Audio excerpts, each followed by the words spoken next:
Josh. My life ambition is to be like Bill Gates. Wait a minute. No, Jeff Bezos. Bill or Jeff? Bill or Jeff? Bill, Jeff, Bill, Jeff, Bill, Jeff, Bill, Jeff. My life ambition is to be like Bill or Jeff. But while working on that, I'm currently a geek. Geek? Sorry, I mean a nerd. Long minutes of a nerd. Shh. A nerd is simply someone who has a PhD in coding. I'm actually a programmer. Much better. Thank you. I'm also a future skills activist. What is that? I go around speaking to people on the need to embrace technology and the skills of the future. You want minutes? Is that what you do for a living? My first introduction to coding was by accident. My parents were with my elder sister in a summer coding program. I was going to be lonely at home, so they told me to join her in the program. It was a follow something. The club was actually for my sister, and I was only supposed to be her handbag. As in, I was not the main act, she was. I was only supposed to make a cameo appearance.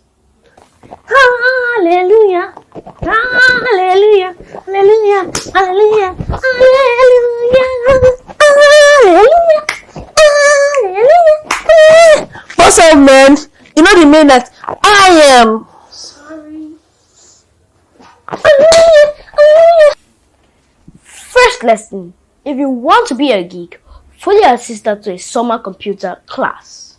So when I got to this summer computer school, they actually said I was too young and won't understand what was being taught. You are 6-year-old men. You were really supposed to be in kindergarten. What do you expect? My dad said they created a curriculum for me, and they did. By the end of the program, they were surprised at what I could do. Lucky you. Second lesson. If you want to be good at anything, don't let any man despise your youth. So my parents were so impressed at what I achieved at the summer class that they enrolled me for scratch classes at CCUB. I would go for my coding classes on the weekends when school was in session and on weekdays when we were on holidays. One fateful day, don't tell me I'm going to share that story again. I've heard it so many times I can't say it in my dreams. Jealous or something? Well, I'm going to share my story. One fateful day at CCUB, this American guy just came into my class. And I wondered, who is this chap? Is he a celebrity? Is he a famous actor? Who was he? Who I consider to take a good photo with him? Well, because I'm a bit to learn the vertical side of things. Big English! Just tell us you're short! Thank you for the interpretation. The big boys and girls came in front of me for the photo, and because of my vertical challenge, I was pushed in the back and my face didn't even show. When I got home, I told my dad about this American chap and that everybody was all over him. And he screamed, "Gosh, Josh! This is not ordinary American guy! This is Mark Zuckerberg, the owner of Facebook, and you didn't even take a selfie with him?" Please, Mark Zuckerberg, just give the show one more chance. Please come to his class so he can take a selfie with you and make his daddy happy. Lesson 3. You never can tell how far the technology skills can take you. In my few years of learning how to code, I've had to program with a number of frameworks and languages, which include CSS, JavaScript, jQuery, Bootstrap, C++, C#, PHP, Laravel, Love2D, Unity, and Java. Now I'm just telling you that you believe you're a nerd. Java is the language I'm currently learning. Language is a bit high level, but I'm trying to crack the secret code of the Java language. Let me summarize the key lessons from my story again, especially for parents.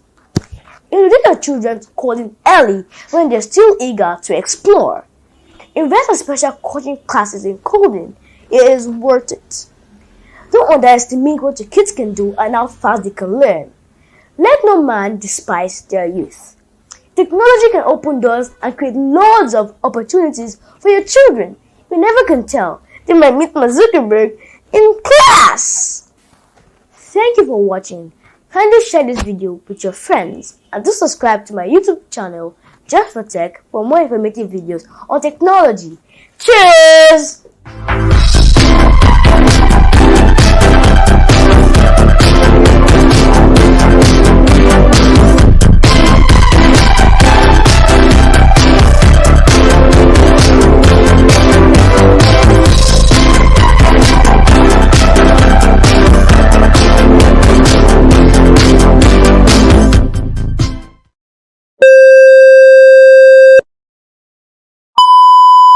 Sorry, I mean a nerd. Okay. That is the one. Don't delete that video. Yeah, so let's start all over again. Behind the scenes, don't delete it. Yeah. Thank you. Let us But start I again. could Let's start again. more informative video on technology. Okay. Thank you for watching. Okay, space. Thank you for watching. Thank you for watching. Let's just start the video again. But thank you for watching.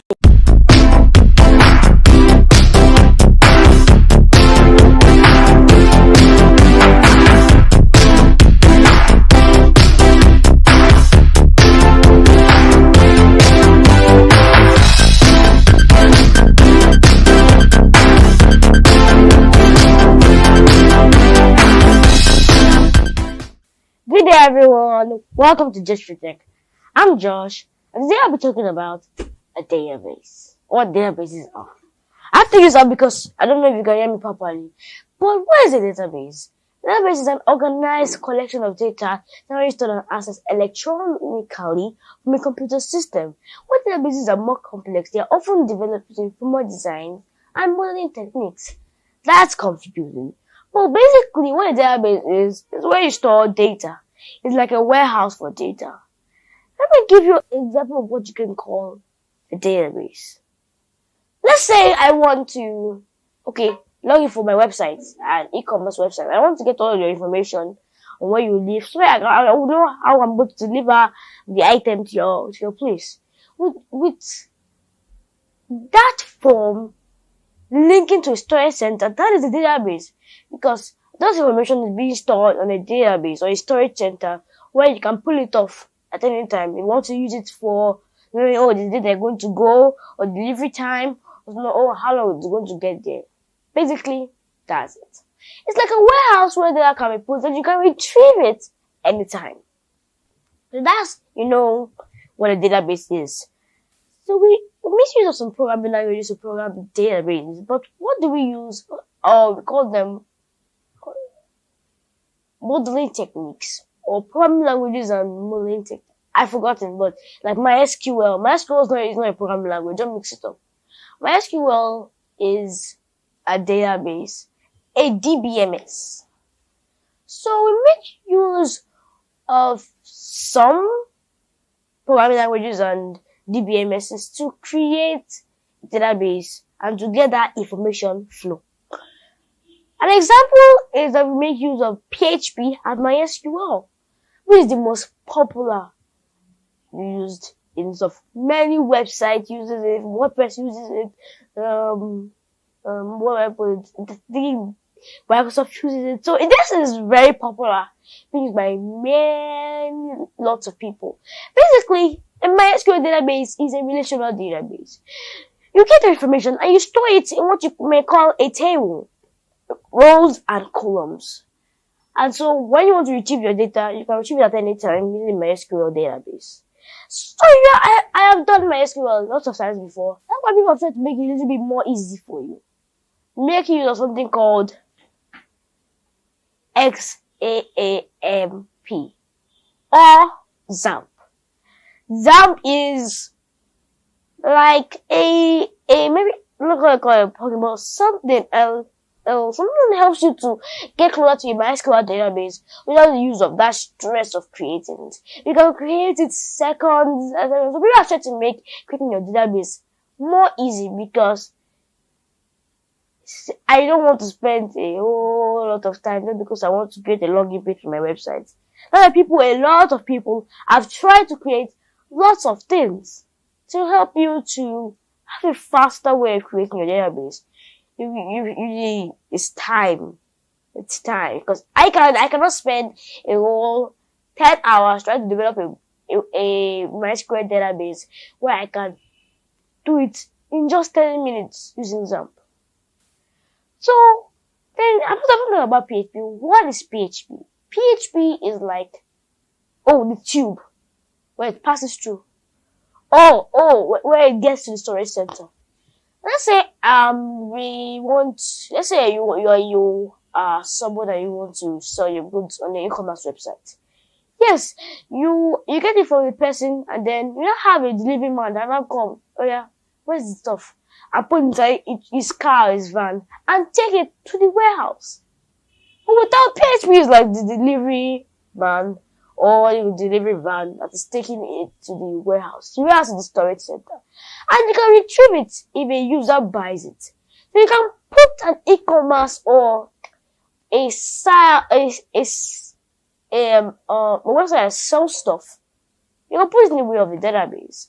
And by the way, e-commerce also use database because when you're able to get your information, your delivery status, your name, your ordering number, it's all database oriented.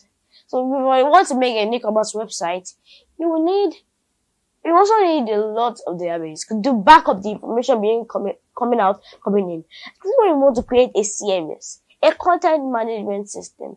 I don't want to get too off topic, but what a content management system is the way you can be able to, when you have your website, it's like, it uses databases, let's put it like that you can easily edit or do your website without any problems from site. In case you build a website for somebody and use PHP and MySQL, and the person cannot access and has to be calling you every time, it's going to be a huge stress.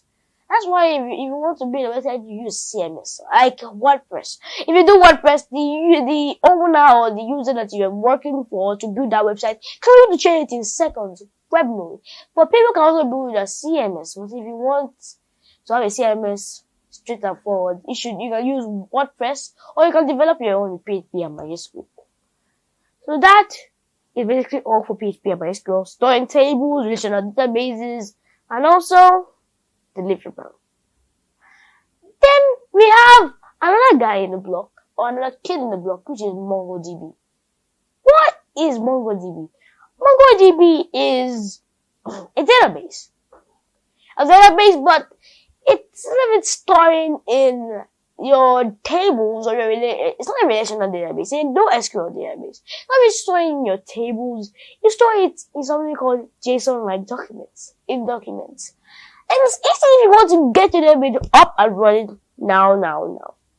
That's why a lot of them, and especially if you don't know PHP and MySQL, because a lot of JavaScript developers right now are moving to MongoDB. Facebook is moving to MongoDB, Microsoft is moving to MongoDB. Lots of companies from all over the world are moving to MongoDB because they think it's going to be more better, or it's going to be easy to actually change since 70 documents. It won't be that hard to develop with data, or to pull out the data, or to retrieve the data, to use the data for something else. That's why people are moving to MongoDB, because it's easy to build.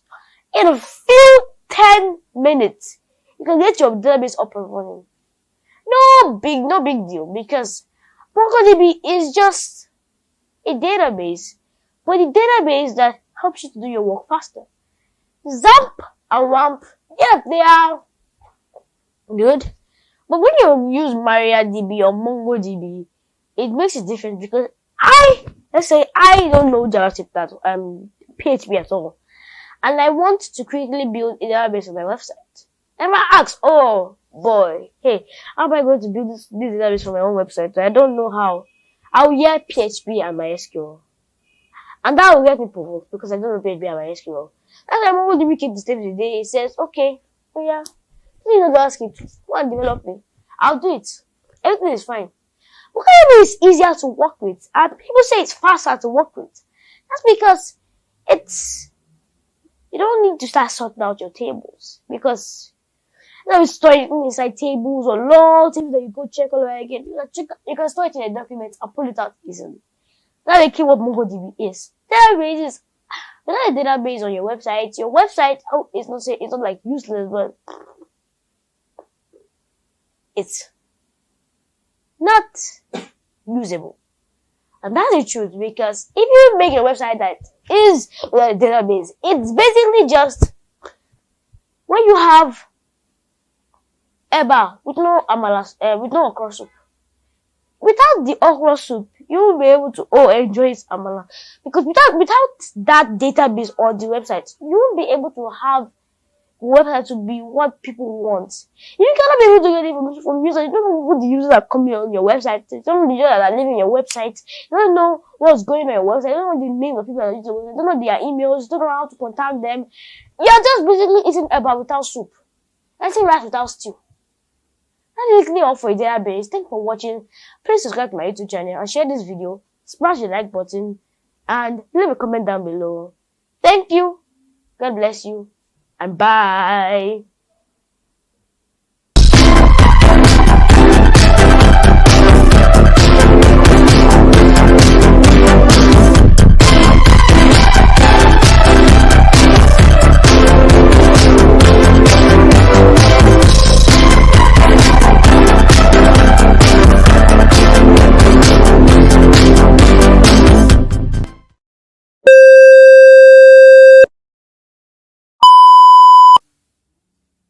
Is that how your hand was? So talk about the Ebanoko. Just say Ebanoko. No, not say Ebanoko. Say the way Okay. So, a website is like website. Oh God. Yes, I don't see what I said. A website. Yes. A website. I hope you are recording. Okay. A website is without a database is like eba without okra. Eba and okra? I don't why? You are talking to a global audience. And why not bread and peanut butter? Peanut butter. I come from Nigeria. This is what we eat. This is what we eat here. Eba and okra, namala, and ewedu, and rice and stew. Just yeah, look serious. Sit properly now as if you are talking. I use that, say that about knock off thing again, and then I'll now say about knock off. He's not hearing this thing. For next the life and okra. Wait, rice and stew. Peanut butter. This is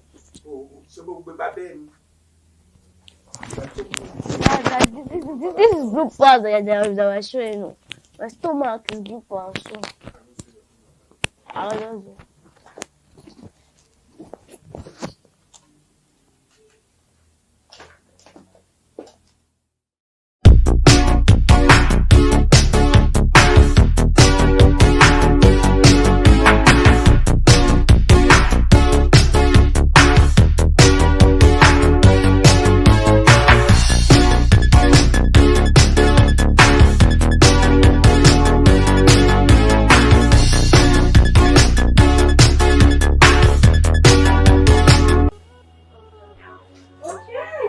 That's the problem of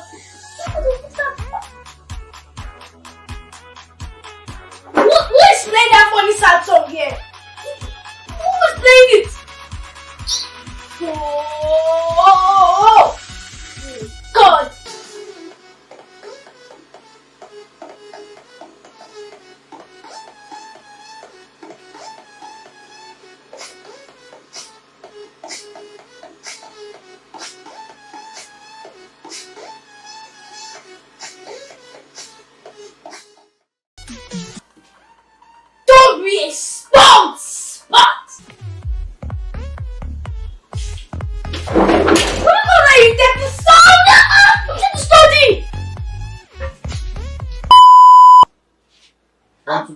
apologies.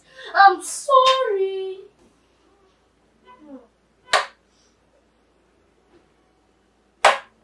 What's kidding me? He don't know.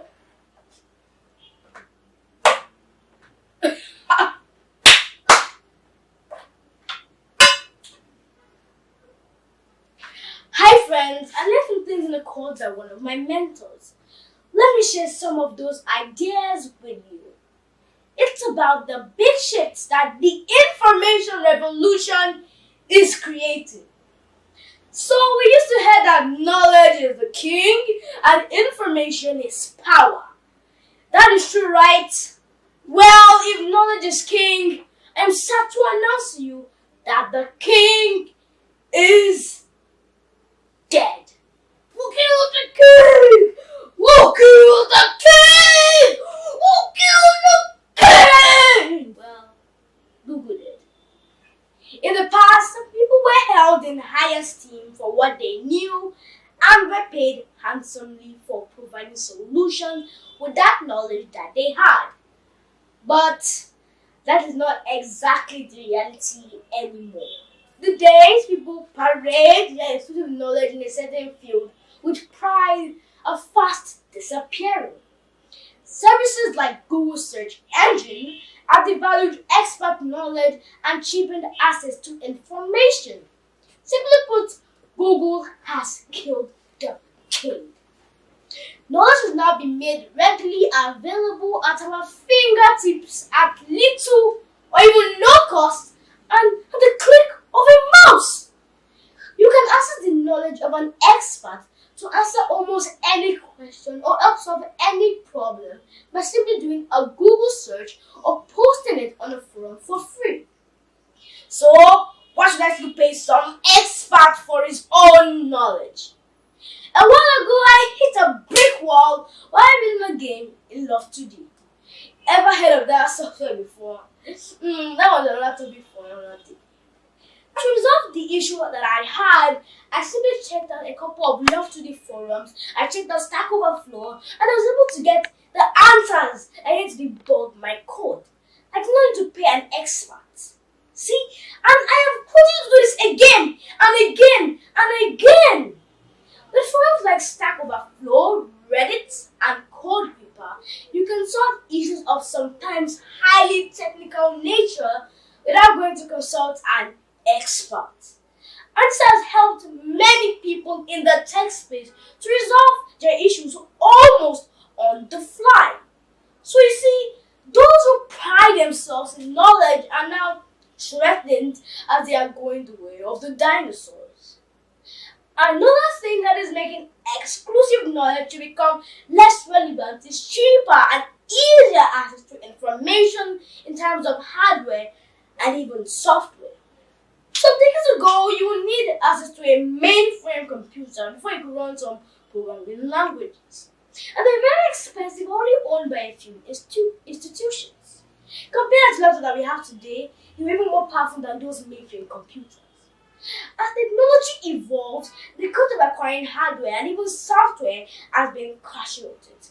Can you imagine that some phones that you hold in your hand today are more powerful and can do way much more than some computers?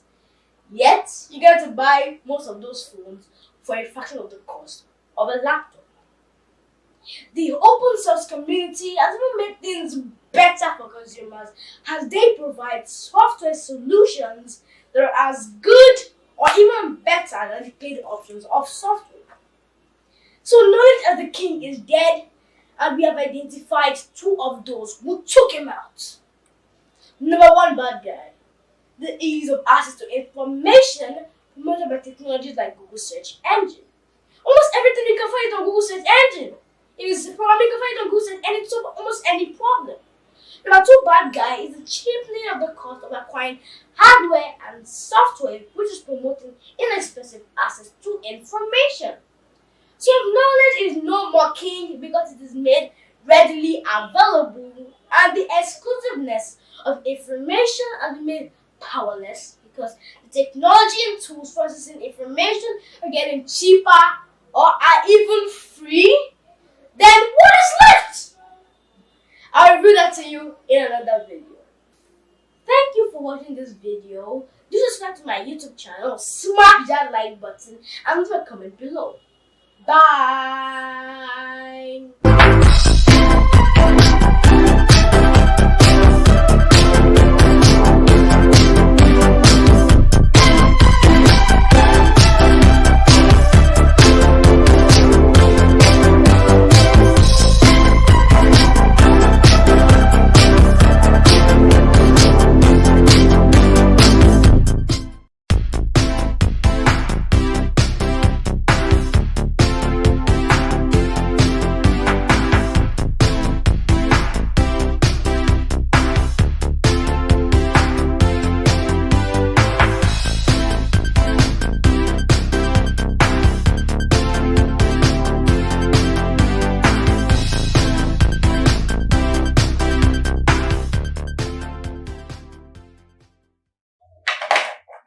Oh, this is the queen. The king out of the way. So long, king. Huh? Now let's do a king flip. Come on, I can't even do one. Come on, queen, just give me a queen flip. Okay, do a pawn. Yes! So we used to hear that knowledge is king and information is power. Do you agree? Well, if knowledge is king, I'm start to announce to you that the king is dead. Some time ago, having a college degree guaranteed a good job. In fact, my grandmother's generation used to boast how they were recruited straight out of school by employers.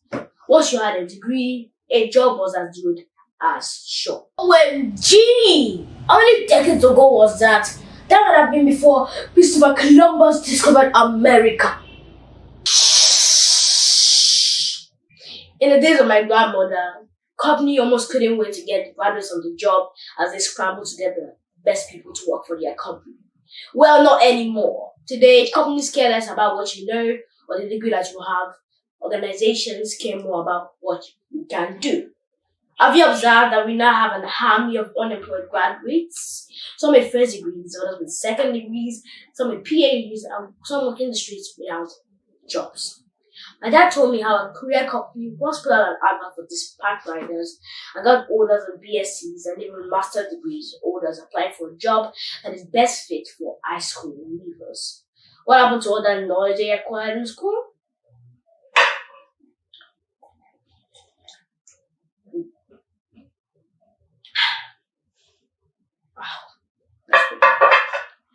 Let me announce to you that we are no longer in just a knowledge-based age, we are now in a skill-based era. You know, in the tech space, there are a group of people that get an idea of a knowledge domain, do a few superficial stuff, and then jump out and start calling themselves experts. Instead of getting into the depth and mastering their skills, they are too eager to wear the badge of honor. The amount of noise they make is higher than the quantity of programming that they have done in their entire lives. My older sisters like to call this group the audio devs. Having knowledge is not enough, but not to use the knowledge or information you have is the most important thing. It's not enough to say you know how to do something, you also got to prove it by showing evidence. And for the tech space, it's difficult to pretend that your incompetence will easily show up when you're put on the job. This is why, as a budding programmer jumping my programming career at regular school, I still create the time to work on project and as much as possible put them out to the world to see on my GitHub. It might not be picture perfect or pitch perfect, but people will see that I am stretching myself and getting better at my skills by the day. Now, for young people like me who want to learn technology and are wondering what are all this gist about? What I'm trying to say is your emphasis in learning should not just be on acquiring knowledge, but acquiring skills. While you are in high school or university, don't just acquire knowledge, acquire skills that apply and practicalize your knowledge and look for ways to demonstrate what you know. I will talk more on this later. I end with a quote from Elon Musk saying, "Never confuse learning with education." Reflect on this. It's a very wise words. By the way, thank you for watching. Subscribe to my YouTube channel, smash that like button, leave a comment below, and bye.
people, I'm Joshua. I'm a programmer, speaker, and future skills activist. And today you're going to be talking about the famous guy, the loop. What's a loop first? What's a loop?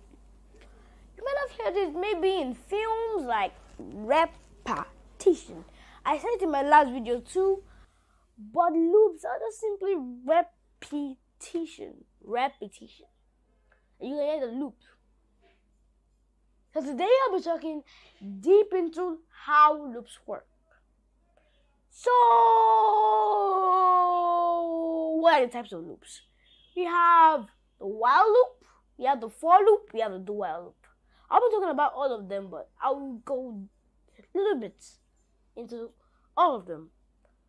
So I won't be talking too much about all of them, but I'll go a little bit into them. Let's go brief, the surface. Those are the surface. So, what's a loop first? As I said, it's repetition. How does it work? Using incrementing. What does it mean to increment? Now I'm going too far out of topic. But let's say incrementing is just like the count till it reaches the point where it says it wants to stop. So this is how the loop works. So first you have to initialize a variable. Now I've already talked about variables, but it's just like a small container where you can hold stuff, letters, numbers, and basically anything you want to hold. There's also a constant. There are a lot of them. You can search on them on W3 Schools and www.w3 Schools, and also other websites that will teach you more about the variable. So I store in a variable which has the value of 0, which has like the value of 0. It's because that what I'm putting inside that container is 0. So we have the value of 0. So when I create a loop, it's actually supposed to keep looping till it gets to the point where it stops. Just like when I've told you about loop before, but let's say that I was given a job to do. And let's say I have to keep going there every day and doing the same thing till the end of the year when I go for celebration or go for my vacation or my holidays. That is a loop because you are looping till the 365th day or 306th day in a leap year. Wait, it's not wait. You might have stopped working by November to have your holiday, but the fact is that it's all a loop. Because the work is that you're working every day, maybe not every day, but every day till it gets to that November that you want to break. And then you stop. But you start looping again. But let's say for that first year, it's a loop. Because you keep looping, you keep doing your job until you get to the day when you want to do your holiday. Same thing for a loop. That number that we initialized or that we created is going to keep looping until it gets to the number that you want it to stop at. Let's say you want to loop my name 10 times. So the fact is that if you put 0, your I, if I is still less than 10, let it keep looping. So that I will keep looping until it gets to 10, then stops. It was for all programming language, Java, JavaScript, C#, C++, whatever. It's all the same thing. Looping is the same thing for every language. Just like one step, till you reach the place that you want to go. Loop relates to life in many different ways. So loop is really simple. I guess I've explained. Okay, wait. Did I explain what a while loop is? I guess I did. But there are more of them. We have the for loop too. which is actually the same thing, but that you can perform the same work with that, but sometimes for loops can be used for different things too. Like the syntax in which you put is not the same. Even if you can do the same thing as the while loop does, it's not the same. You can initialize the number that you want to keep counting, which means create the number that you want to keep counting inside the for loop, not outside like for the while. What I mean is that when you want to create a while loop, that variable is outside. It's not inside your for loop. Neither the parameters, that means inside the parentheses, which is those brackets. And for the for loop, it is inside the brackets, but for the while loop, it's outside of the brackets. So simply, it's very different. So how do you increment? You increment inside the loop itself. Let's say it's a while loop.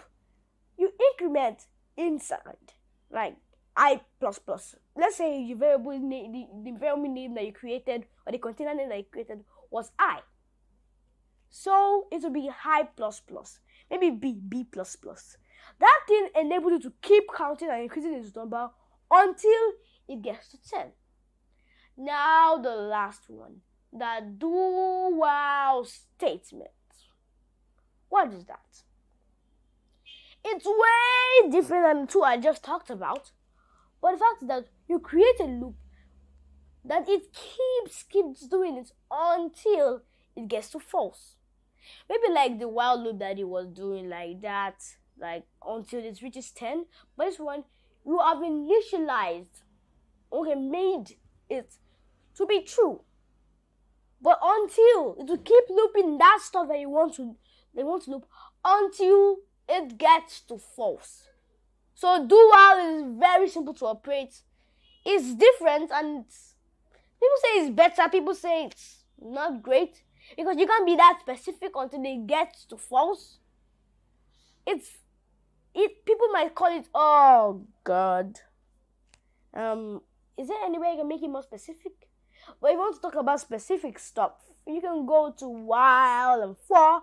But if you want to immediately, because it might be used for more dynamic things, like things that don't really have a specific thing to them.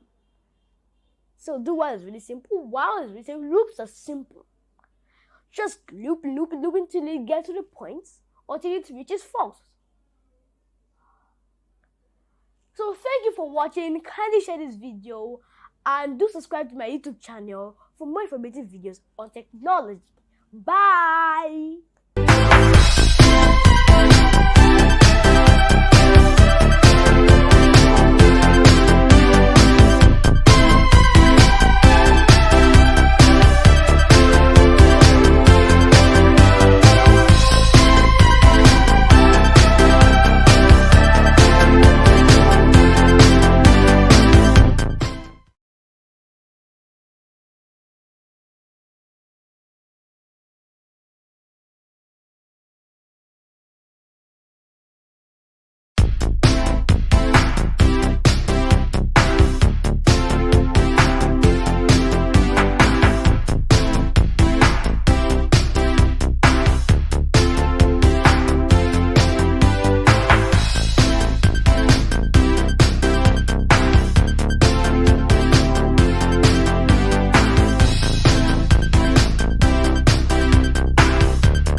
Hi friends, my name is Joshfortech. I'm a programmer, speaker, and future skills activist. And I'm going to be talking about the best game development platforms. So quite a few. But my best game development platforms are many. I have Unreal Engine, Unity, Unreal Engine, Game Maker, many type of games development platforms. What are the ones that work the best for me and ones that I like people to use that people have done great things with? The two I'm picking are Unity and Unreal Engine. Games, once the games that we made with Unity, there will be many games. Like, there are countless of number of games that are very, very they have good RPG, good 3D. and they all look nice. You see, the Unreal Engine has big graphics. Graphics from this, graphics from that. You see the way you see the way the 3D models look like realistic. So let me go deep to Unity. So what's Unity? Unity is a 3D and 2D game development platforms. A lot of games have been built with Unity. So why do I think Unity is good? The reason why I think Unity is good because it gives you a place where you can play around with light and RPG settings if you want to be a 3D game developer. And you can also do 2D. You can connect it to your Photoshop. So that's I love Unity, and it's a very good platform if you want to do 3D and 2D game development. Let's go to Unreal Engine. So Unreal Engine is mainly for 3D. You can build fast games by just taking wires and connecting them. So sometimes you don't even need to code in Unreal Engine. You can choose if you want to code in C#, but sometimes in Unreal Engine you don't need to code. But one of the things that I've experienced in downloading Unreal Engine and also using it is that it takes space. It takes RAM. I tried downloading Unreal Engine. It downloaded, but once I started using my computer started highly hidden, and that's what. But if you have good gaming laptops, you can be able to run Unreal Engine. But for me, I feel Unity is better than Unreal Engine. Why do I feel that? Why do I think that? Because Unity gives you the experience to still have all those materials, but still be able to code. You can be able to really do dynamic things to your game. Unreal Engine, you can code with it, but most people that use Unreal Engine really want to just play around and do a fast game. But if you're ready to want to go into build the way the 3D that you want it to look like, I recommend Unity. I feel Unity is better than Unreal Engine. Like, not about the graphics, where the graphics looks, how it's presented. No, nothing about that. What I mean Unity is that I like its interface. It doesn't take RAM. You can use it on nearly all laptops. I use the 8 gig RAM and it's still working on my laptop. I've created a lot of 2D games and it's just amazing. Unreal Engine, it's very good. If you want to create games like Mortal Kombat, which was created with Unreal Engine, almost all the Mortal Kombat series were created with Unreal Engine. You can go get it. But what I have a problem is that about the space and the fact that the environment is more complex than Unity's environment. So what games have been made in Unity, you ask? Well, the most of them, there are a lot of games that I've checked online and I've seen Unity games. One of the games that I think was maybe Unity, because I checked it and people gave me recommendations that it was maybe Unity, was Subway Surf. If that is true, Unity is a very nice platform for 3D game development. I'm not sure any of you might have played Subway Surf, because Subway Surf, I like the 3D graphics, the way it responds to me. I like the way the gameplay is very addictive and enjoyable, and 2D graphics is very good. So why don't you choose Unity? If you have a low-end laptop and you want to do the game the way you want it, 3D games and 2D games, I recommend Unity. More value. You can get more money. You have value. You can get more value. Sorry about that.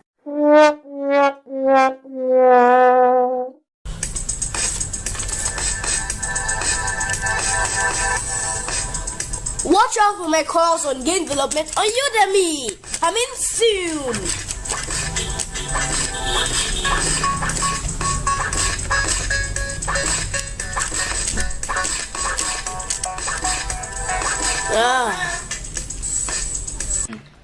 Thank you for watching. Kindly share this video and do subscribe to my YouTube channel, Joshfortech, for more informative videos on technology. Bye!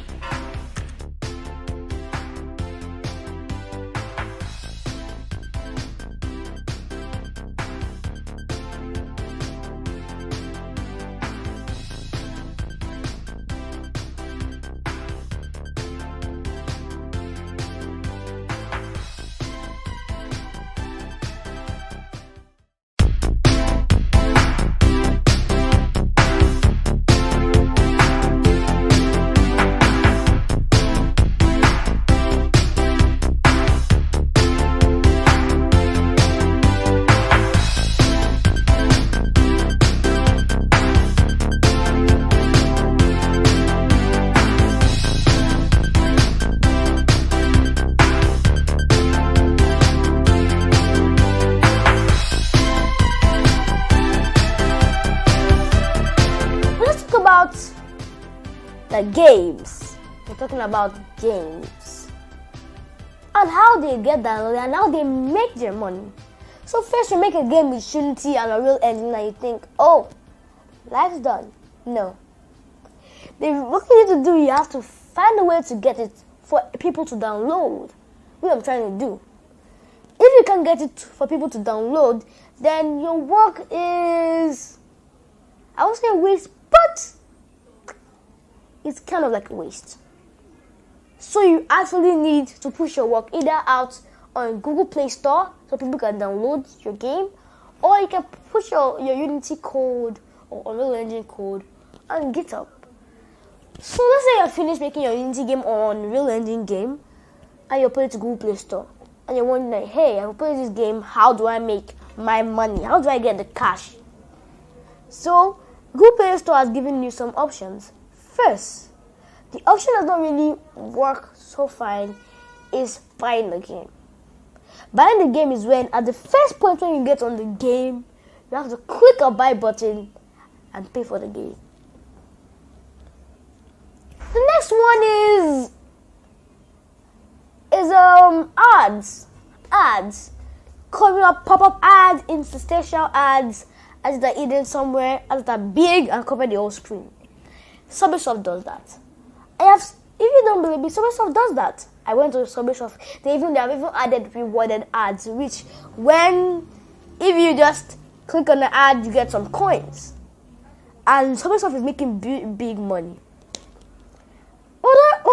Other games like PES do not have ads. They might have some ads, but when they make their money, like the way Konami makes their money, is through in-app purchases. Click on the PES and you want to buy a new player. Let's say you want to buy Ronaldo to your team. You can do that. Just pay a few dollars. Also, let's talk about Fortnite too. You don't have in-app. You can buy they call it V-Bucks. V-Bucks, which you can use to buy players and do whatever you want to do in Fortnite. And Fortnite has been making big money from that kind of. They just start in-app policy. People have spent. I've seen YouTube videos of kids spending $500 to buy V-Bucks. People spending $10,000. I've seen a lot of videos when people spend V-Bucks to do it. They use it and they keep spending their money to get V-Bucks to play the game. And see that Fortnite is just getting money. These are like the three main ways of making money. There are other ways you can make money. I don't know, but there are other ways. I feel there are other ways you can make money. But the most popular on Google Play Store, because it's more pushy, it's bigger, it has bigger audience. The people that get on it don't really want to pay that much money because people from low kind of countries use Android, also developed countries, but more people people in third world countries use it the most. But ads are people won't care if you want to use an ad, want to watch an ad, they will spare the time as long as they're not paying a kobo or a penny for that game. So it's like, oh, I get a game. So what's the ads? I'll watch it. As long as I'm not paying any dollar or a penny for the game. But you can still add payment to your game. So people, if you want to do it for the Google Play standards, you'll be using at least $1 to about $10. If it starts getting to $10 and above, it starts getting expensive. So let me get back to the ads. As I said, ads are made up into like different cases. We have the big ads, which I call them the big ads, which fill up the screen. We have the interstitial ads, which are like hiding somewhere inside your app. We have the rewarded ads, like Subwaysoft does. We have a lot of ads, but ads have made a lot of people money.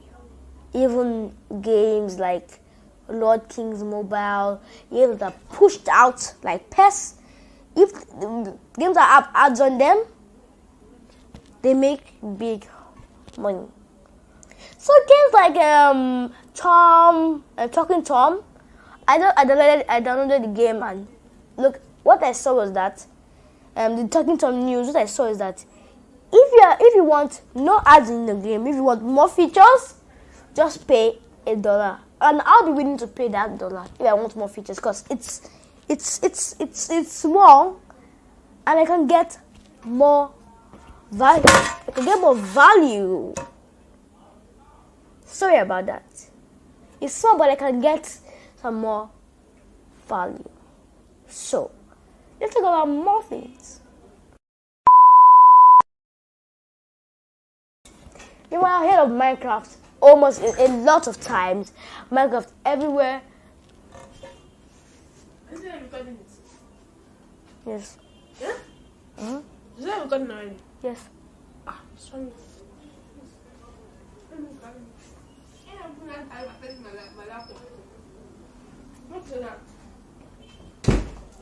Seriously, I pause this video. Am I supposed to video? No, don't pause it though. Don't cancel it. No, you will cut out that part.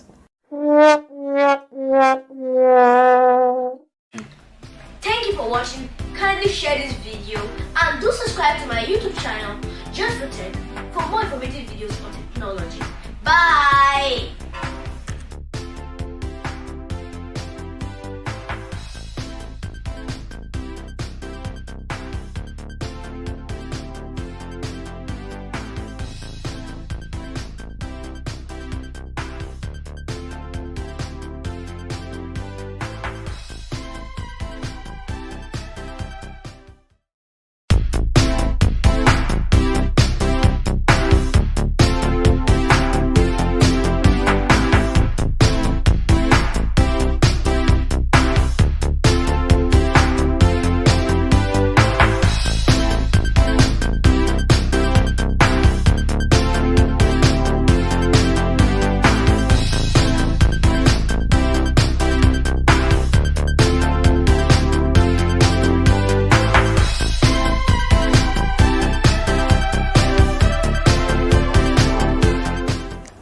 Hi people, I'm Joshua. I'm a programmer, speaker, and future skills activist. And today we'll be talking about the basics of JavaScript and how it works. So first, what is JavaScript? JavaScript is a programming language used to make your website dynamic. You might have seen some website built with HTML and CSS, so they just look dull and you click a button and you don't see anything, or it's just plain old website with just links. But what does JavaScript do? JavaScript can give you the ability to be able to make your website dynamic and make people excited. Like when you click the button, a pop-up comes up and tells you this, or you enable voice recognition to your websites. There's a lot of things you can do with JavaScript connecting to websites. JavaScript will be used for many things like machine learning, TensorFlow.js, which I built an image classifier on. We also have Node.js, we have Electron.js for desktop apps. We have React Native for mobile apps. We have a lot of things you can do with JavaScript. So what are the requirements that you need for the coding of JavaScript? First, you need a code editor or IDE, which you call an integrated development environment. You also will need a browser. You also will need basic understanding in HTML and CSS. So, what are the first steps to make your first JavaScript app? First, you have to write the code, which is the most important part, and then load the code, load it to the browser, and then execute the code, which simply means running the code. So, write the code, the most important part, load the code, and execute the code. So, let's talk about basic things that we have in JavaScript. We have loops, functions, and conditions. There's still more things you can do. You can check JavaScript documentation. You can go to www.3schools. There are a lot of places to learn JavaScript for free. Even free code camp got some JavaScript classes. So if apart from loops, functions, and conditions, we also have libraries, and we have plugins, and we have APIs for JavaScript. So let's first start with what a condition is, the basic understanding on what a condition is. Let's say a condition is if or else. Like, if this is equals to this, okay, let me make it simpler in real life. Let's say you want to go and get some ice cream, and you had another boy. He said that if this boy equals nothing, no ice cream for him. But if this boy is being obedient, of course, there's some ice cream for that guy. Simple. If and else. Else is that if the boy is nothing, is the if. No, but if else, that means you get some ice cream because you're being obedient. Another thing we have is also if else, which is different. You can combining both an if statement and else statement together in one. Just merging it together, and it's good for a lot of things. And conditions are very simple in programming because you use it a lot in programming. So I conclude that conditions are not hard. It's just like an if and an else statement. Like if you click a button, it's supposed to allow something else. Just leave the blank page. And loops also just like a repetition of things all over and all over again. So thank you for watching. Kindly share this video